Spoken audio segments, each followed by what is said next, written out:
Olha, primeiro de tudo queria-te agradecer, Paula, por esta iniciativa e pela galeria, porque eu acho que para ti é difícil manter isto há tanto tempo, é realmente um vício, mas vai passando por aqui muita gente e acaba por acontecer aqui muita coisa e por estar a participar nisto também te agradeço, porque uma pessoa se sente a pertença, não é? Que é importante.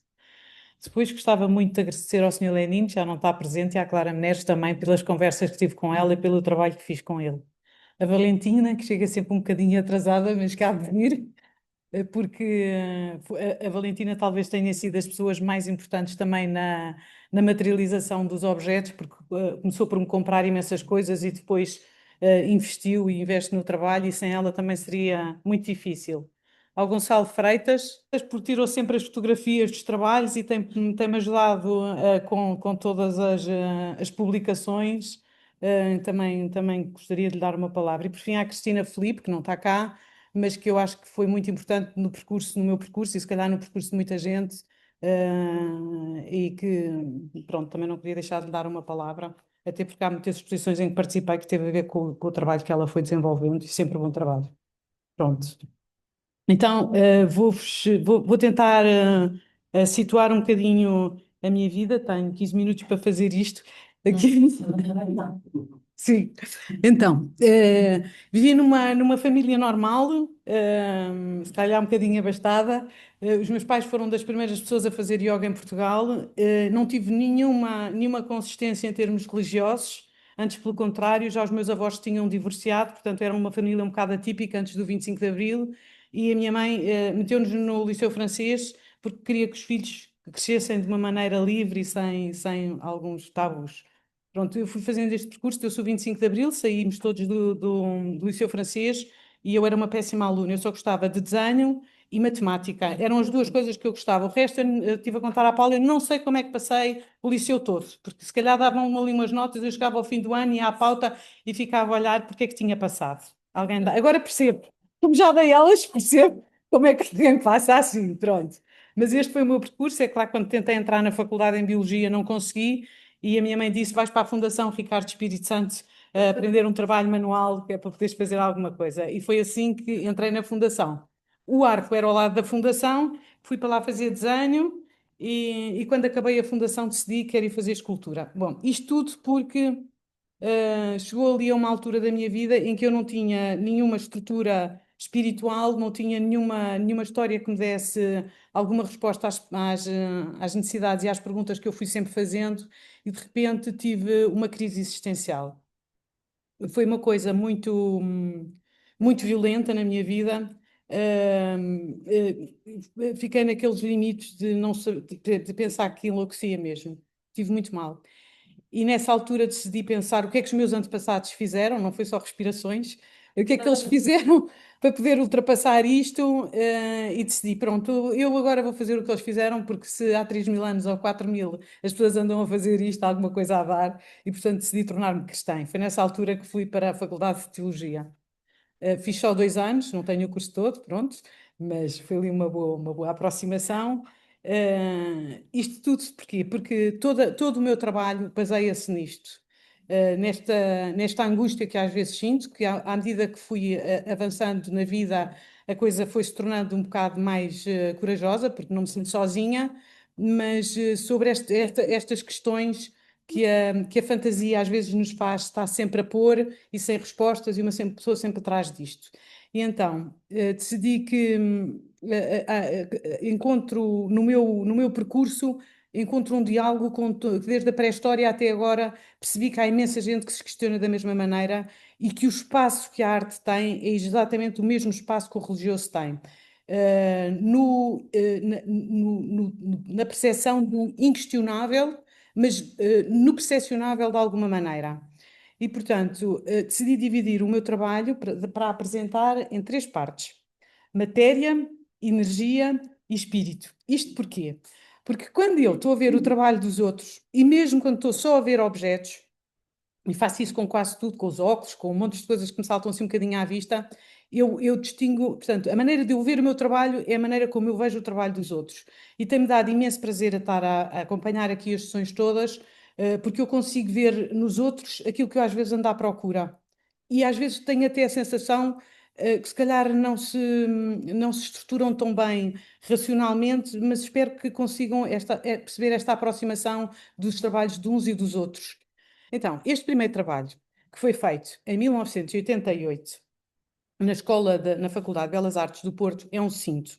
Eu já não me lembro muito bem como é que esta coisa de chegar ao cinto chegou, mas eu sei que, não sei se têm ideia, que os escultores ganhavam dinheiro. A Escola do Porto era muito mais académica do que a Escola de Lisboa. E os escultores muitas vezes ganhavam dinheiro a tirar máscaras das pessoas que morriam. Faziam a cara e as mãos. Pronto. E eu acho que nós, na brincadeira, no primeiro ano, fazíamos isto imenso uns aos outros, tirávamos máscaras de tudo com o gesso, portanto, e já tínhamos esta técnica bem desenvolvida. Eu, na altura, já sabia que queria fazer joalharia, estava a tentar contactos e trabalhava para o fabricante Rosior, fazia-lhe imensos modelos em pasta de papel que ele depois passava, em pasta de porcelana que ele depois passava e fazia colares que vendiam nas lojas. Pronto, e ele fez-me esta barriga da minha irmã, que é um cinto, é uma peça grande, e é a barriga da minha irmã. Trago isto porque esta peça acabou por ser fundamental entre o limite do que é para dentro e do que vem para fora de nós. Entre é o limite, não é? O limite e para o ilimitado, tanto para dentro como para fora. Pronto, desta peça e das impressões digitais acabam depois por surgir as alianças mais tarde, em que o noivo faz a aliança da noiva, ou o parceiro faz a aliança da parceira, ou do modo como se relacionam, um que quer dar o compromisso ao outro e o outro que dá o compromisso ao primeiro e todos os joalheiros sabem como é que isto se faz. Pronto, entretanto, eu também já percebi que este faz parte também dessa série. Aliás, estas foram feitas antes das outras e isto tem movimento, encaixam de um lado e encaixam do outro e são alianças de compromisso. Pronto, a outra grande premissa que se me põe sempre é qual é que é, porque é que se deve fazer as coisas e porque é que não devemos estar só a aumentar o lixo do mundo, que há no mundo. E acho que as coisas têm que ter realmente um propósito, que senão não vale a pena fazer. E nessa altura andava à procura de um espaço para expor e moro em Carcavelos e no Hospital Santana tinha um espaço enorme que era um salão nobre. Eu fui lá falar com eles e disseram-me que sim, senhora, que me disponibilizavam um salão nobre. É uma coisa lindíssima, enorme. E eu olhei para aquilo e disse, não, isto não serve. E depois disseram, então procura outro sítio, porque eram mesmo simpáticos. E acabei por encontrar a despensa. Tirei as coisas todas da despensa e senti que era ali que devia fazer. Agora, quando estava à procura disto, vi outra vez o que tinha escrito, no convite e é interessante porque às vezes nós voltamos outra vez atrás e percebemos que algumas coisas se mantêm. A possibilidade, isto foi escrito por mim na altura, a possibilidade de expor objetos de joalharia na antiga despensa do Hospital Ortopédico Santana provoca a reflexão sobre o que é dispensável. E eu disse isto precisamente à direção. E a direção, na altura, respondeu dizendo que o Hospital de Santana promove com a exposição de joalharia da Ana Albuquerque uma iniciativa de aproximação aos seus utentes, assumindo a convicção que as atividades de caráter lúdico e cultural são importantes no processo terapêutico. Portanto, o facto de estar a expor joias, que nem sequer eram joias de proteção, eram só joias, era só um acontecimento que havia ali, eles percebiam que isso era importante para as pessoas que estavam lá, não só os doentes, como também os que estavam a cuidar. Portanto, é porque se passa realmente alguma coisa, que não é dispensável nos objetos. E então, eu tenho a convicção que nós vimos de trás com uma fluidez, de trás, quando digo de trás, é mesmo de trás do nosso passado, desde a arqueologia, com uma fluidez de palavras que são trazidas até hoje e depois para, vão ser transportadas para o futuro. Também trazemos do passado, também trazemos objetos imensos que chegam até nós e que também passamos para o futuro, e com isto também vem energia que vem de trás, que chega a nós e que vai para o futuro. Pronto, neste momento estamos atulhados de objetos e, portanto, não conseguimos, atulhados de objetos e de palavras novas, nós não conseguimos conseguir assimilar tanta coisa e viver sossegadamente e conseguir transformar isto para usufruir o nosso dia a dia com os objetos. Mesmo na antropologia, qualquer objeto que era feito na Amazónia, as coisas tinham um caráter muito mais permanente, não era esta coisa de compra e deita fora. E nós já nos esquecemos disto. Eu todos os dias, quando abro a torneira da casa de banho, eu fico contente, porque a água chegou ali. Fico mesmo contente, porque eu percebo a trabalheira que foi para trazer, porque antigamente não havia torneiras, não é? E faço isto com imensas coisas e eu vejo que os outros não são assim. Ou pelo menos penso que a maior parte das pessoas não são assim. E acho que os joalheiros, a grande maioria, é assim. Tem uma consciência dos objetos pessoais e dos objetos que estão relacionados com o corpo, que é diferente. É como se fôssemos um depósito deste saber que vem de trás e que alguma coisa se consegue preservar. Portanto, eu sinto imenso isso. Não queria deixar de vos ler aqui uma coisa que eu era já para ter lido no princípio, esqueci-me, e agora leio. Olha, eu trouxe isto, se alguém se querem passar por aí para ver, era o convite. Então, estas são as 6 propostas para o próximo milénio do Italo Calvino, que imensa gente conhece. Ele não conseguiu escrever as 6 porque morreu ao fim da quinta. E tem esta história que eu achei muito apropriada para ler aqui. Começo por contar uma velha lenda. O imperador Carlos Magno, em idade avançada, apaixonou-se por uma rapariga alemã. Os barões da corte estavam muito preocupados ao ver que o soberano, tomado pela fúria amorosa e esquecido da dignidade real, descurava os negócios do império. Quando de repente a rapariga morreu, os dignatários respiraram aliviados, mas por pouco tempo, porque o amor de Carlos Magno não morreu com ela.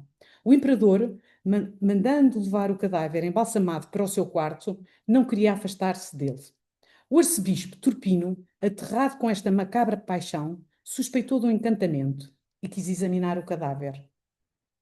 Escondido debaixo da língua da morta, achou um anel com uma pedra preciosa.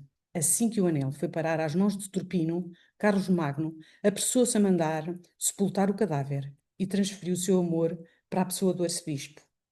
Turpino, para fugir a esta situação embaraçosa, lançou o anel ao lago de Constança. Carlos Magno apaixonou-se pelo lago e nunca mais quis afastar-se das suas margens. Esta lenda foi extraída de um livro de magia, foi reproduzida de maneira ainda mais sintética do que eu fiz num caderno de apontamentos inédito do escritor romântico francês Barbey, do Revilho. Por ler-se nas notas da edição, pronto, não importa. Agora vou continuar só o que escreve o Italdo.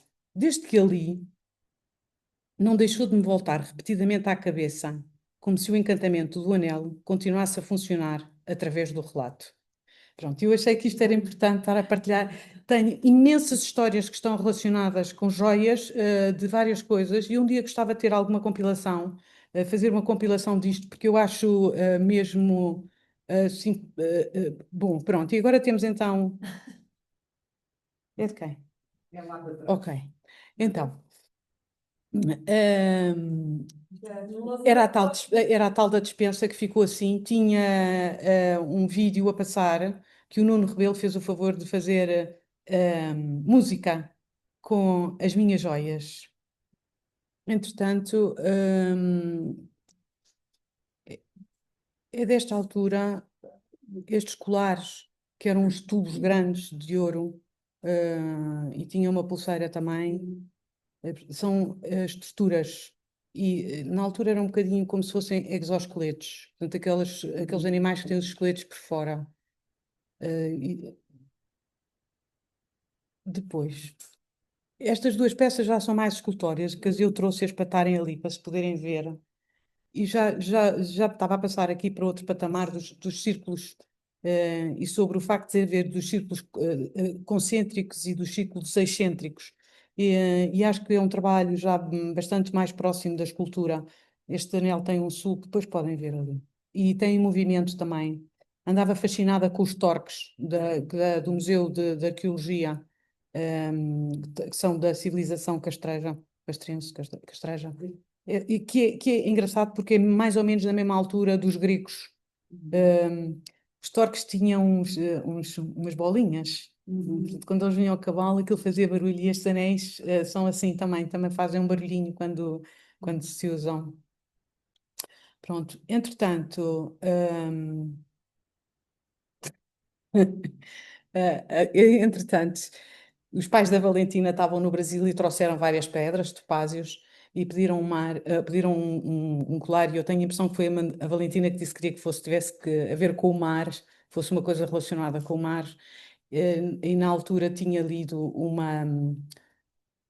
Depois há várias coisas que depois se vão alimentando, umas com poesia, outras que se leem, sobre o facto de sermos a vida ser como se fosse um todo. E esse todo é um oceano. E cada crista do oceano é um ponto da vida. E, portanto, quando um ponto do oceano desce, os outros sobem, mas há uma massa muito grande que não se sabe exatamente o que é, mas que faz parte da vida.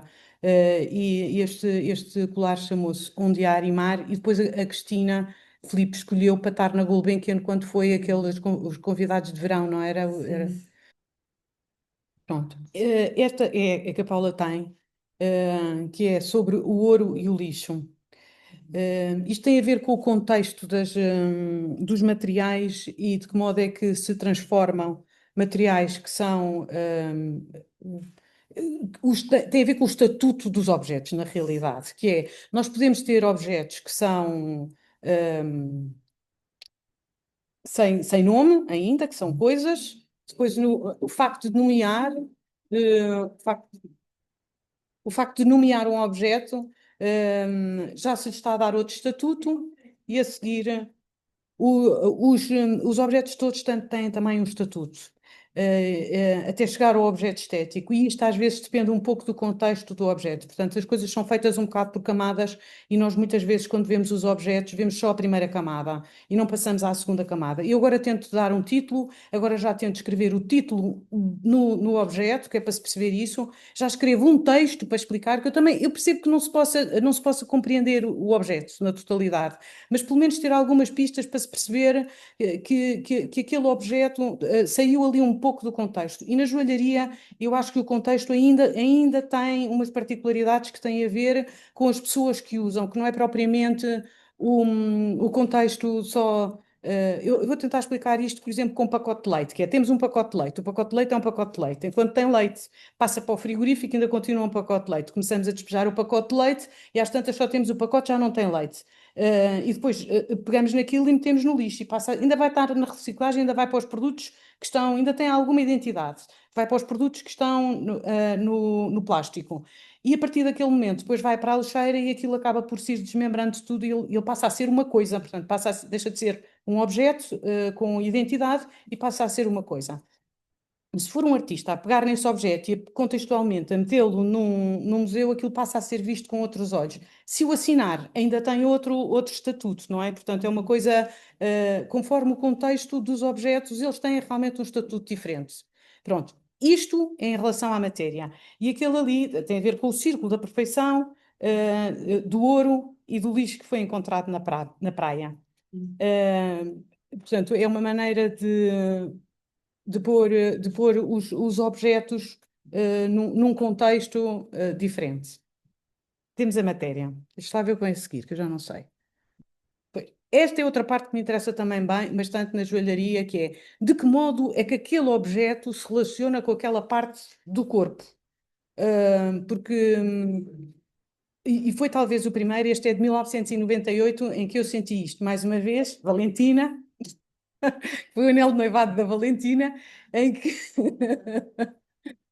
em que o anel era como se fosse uma pérola, porque ela não queria pérolas, e foi extraído de uma carta do século XIX, um certo que dizia curvou-se para lhe beijar a mão. E eu decidi escrever no anel curvou-se para lhe beijar a mão e ser para o dedo. Entretanto, esta também foram os decotes, não sei, se calhar aqui várias pessoas se lembram da exposição dos decotes, que foi no Museu do Traje. Também a Madalena Brás Teixeira também foi uma pessoa altamente importante em relação à joalharia, porque permitiu que uma série de pessoas fizessem lá exposições, e se calhar se não tivesse permitido eu não teria feito estas peças, e gosto mesmo de as ter feito. Então, estas peças são sobre o decote que as mulheres usam e a relação que este decote tem com a liberdade de expressão nas mulheres. As mulheres que estão de burca nem sequer têm identidade, portanto, não têm direito a decote. A liberdade, igualdade e fraternidade que anda sempre com a bandeira na França, ela está com a maminha de fora, portanto, é mesmo um símbolo de nem tem decote. e para esta exposição fiz o recorte de uma t-shirt, que é esta. Hum, É de um vestidinho dos anos 70, do século passado, também está no Museu do Traje, e depois era uma camisola, e isso tem a ver com este limite entre o público e o privado das mulheres, e a sua afirmação. Este também, este esteve aqui também na Reverso, foi sobre os 5 anos. Não, este era dos 5 anos da PIN, que se chamava Cinco Dedos, Uma Mão. Pronto. E então fiz uma pulseira em que chamei rito de passagem, nascimento, e obviamente que é uma vagina, não é? Acho que qualquer pessoa vê, não é? É uma forma de passagem. Depois, ainda este que agora está no Mood, pertence ao Mood, à coleção do Mood, que é sobre a medida do palmo, o facto da nossa medida ser do coração até ao umbigo, e é uma tirinha, que é a minha medida do meu palmo, 19 centímetros, que é a medida entre o coração e o umbigo, não é? Segundo o Leonardo da Vinci. Às vezes somos um bocadinho diferentes, mas pronto. Mas mais ou menos bate certo, e tem a ver com partilhar e centrar. Que é do coração ao umbigo, do partilhar ao centrar. Portanto, de partilhar no coração e, obviamente, o centrar no umbigo. E também é um colar que tem burel, e uma ligeira voltinha no burel. Estas peças. Esta pertence. Esta também tem a ver, foi dos 40 anos do arco, que eram umas tiaras, e também tem a ver com esta ligação entre o interior e o exterior. Como é que o que penso cabe cá dentro, como é que aquilo que penso tem lugar aqui dentro, como é que aquilo que penso se expande a partir daqui de dentro.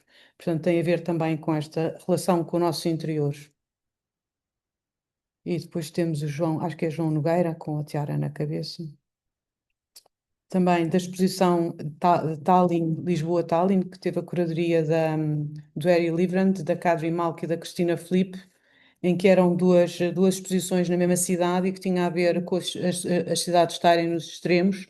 E era um anel que tinha uma rosca, portanto, a rosca é uma espiral e ao mesmo tempo é um círculo, não é? Portanto, podemos ter a leitura das duas hipóteses, de ser a rosca que começa num ponto e nos leva até outro ponto, ou do círculo que nos leva exatamente para o mesmo ponto. E eu sou muito aficionada pelo círculo, por variadíssimas razões, mas eu acho que o círculo é aquela parte, é a figura que nos torna uno.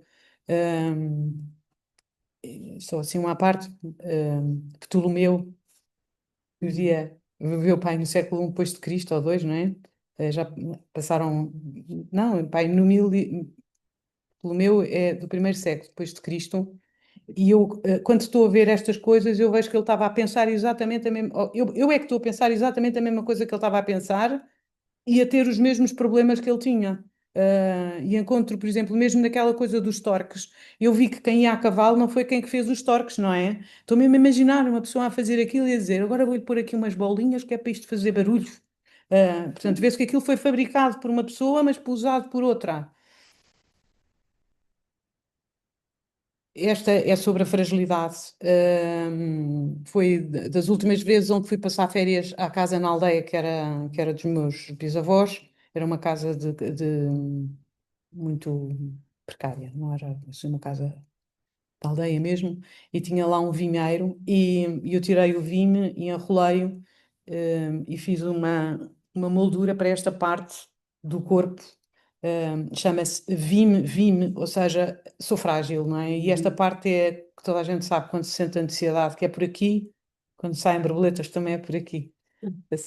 Pronto, agora, esta imagem, eu nunca mostrei esta imagem, mas como esta exposição esteve aqui na Reverso, foi o que deu o nome à exposição, que se chamava Contudo Move-se, que era do Galileu, não é? Quando faz a passagem do eh, geocentrismo para o heliocentrismo, tem a ver também com os círculos, não é? E são estas bolas de sabão, têm a ver com as vanities, não é? Espero que sim. com o facto da fragilidade da vida, não é? Pronto. E a partir daqui fiz um livrinho, que é um flipbook, que se transforma, eram 17 peças, e dediquei, à medida que vão passando, eu trouxe para poderem ver. À medida que se vai passando, cada peça representa uma das coisas que eu acho importantes na joalharia. E não é só na joalharia, também na escultura. Esta peça era sobre a tensão, e agora ela estava exposta lá ao fundo, eram várias, e ia-se mudando e percebia que se ia metamorfoseando. E em cada uma das peças eu dediquei a uma das coisas que eu achava importantes quando se está a construir qualquer coisa. E é engraçado porque se nós formos a museus encontramos imensos artistas que chamam, dizem, esta chama-se estrutura, esta é forma, esta é tensão. Há imensas pessoas que ao atribuírem um título vê-se que era aquilo que eles estavam à procura. Portanto, vou passar para trás, esta era a tensão, e depois vou falar mais sobre a tensão, porque é daqui que parte para a energia. Pronto, tem esta possibilidade que aqui se percebe lindamente que foi tirado do quadro do Manet, que é do sítio de onde sai a bola de sabão e faz puff. Pronto. E vou passar para esta, teve nas Joias Reais, e que se chama Tensão, quer dizer, não é tensão, ela é sobre a tensão. Nesta altura estava muito marcada pela arte povera, porque há coisas que me vão interessando sempre, mas há umas que depois já há uma altura que fico sempre mesmo fechada naquilo e que me estão sempre a vir à cabeça. E estes eram, pronto, na exposição havia peças de brasileiros e de portugueses, era dada uma peça do museu e depois cada artista fazia, em função daquela peça, uma peça. Eu fiz três peças porque eram as peças chamava-se mesmo da frição, de fundição e de extração do ouro, e eu dediquei um anel a cada uma delas.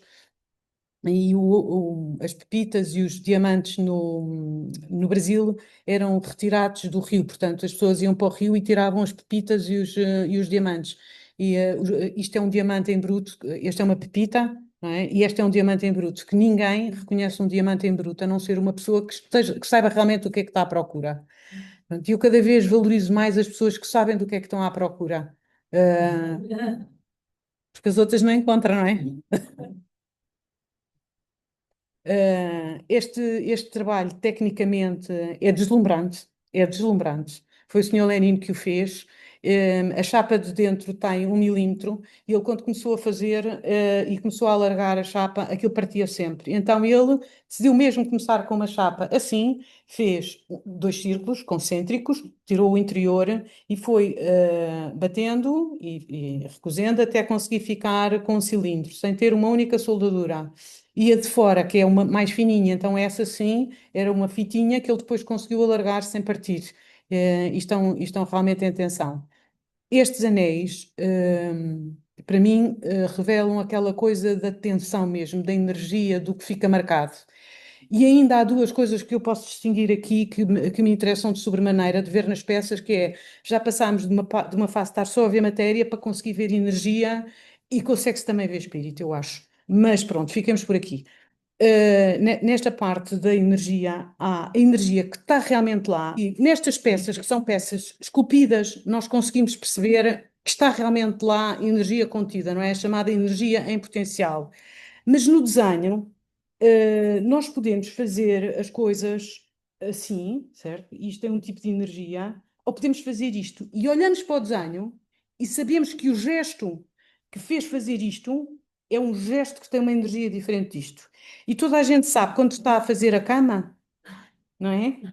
Esticar assim os lençóizinhos, aquilo dá-lhe ali um coisa. Ou quando se está a apertar, que se puxa só um bocadinho com o alicate e que aquilo larga e que fica na situação certa. Pronto, a mim interessa muito essa coisa do gesto e da energia. E esta eu não consigo bem explicar, mas nós olhamos imensas vezes para coisas desenhadas, que são pictóricas, e percebe-se que aquilo tem energia. Poderia dar imensas. Pronto. Esta peça foi feita para as Jornadas Mundiais da Juventude, foi com a convite da Marta e da Catarina para participar na Igreja da Nossa Senhora da Conceição e era sobre os milagres de Santo António. A mim calhou-me o das bilhas, que as bilhas se partiam, não era? Uma rapariga partiu a bilha e com a importância que na altura tinha, e o Santo António refez-lhe a bilha e a mãe já não lhe fez mal. Pronto, eu acho que aquilo que ele fez foi dar a possibilidade de recomeçar, de nós, perante um acontecimento que seja fraturante, termos sempre a hipótese de recomeçar. E tive a ver, como, trouxe também aqui isto, vi eu que fiz, e que podem experimentar, que é a estabilidade que a rodilha dá. Cada mulher tinha uma rodilha e fazia a sua, e é completamente diferente. Pegar num livro e meter o livro na cabeça, e a mim sempre me fascinou isto. E é só quando fiz a rodilha é que percebi a diferença, é que é realmente diferente. Eu vou-lhes passar para vocês poderem experimentar. Pronto. Entretanto, isto é uma chapa de ouro não, de prata fina, 999, do tamanho de uma folha A3, e é aquela coisa de nós desenharmos, a machucarmos e depois tentarmos abrir outra vez. E esta coisa do recomeçar e do tentar e do recomeçar e do tentar, eu acho que se sente no equilíbrio. Há coisas que o corpo sabe que nós não conseguimos racionalizar também. E pronto, e esta parte seria a que talvez mais dedicada ao espírito. Terei que contar este episódio que foi no dia em que a minha mãe morreu. Eu não tenho o hábito fiz um terço para Fátima, mas não tenho o hábito de rezar o terço.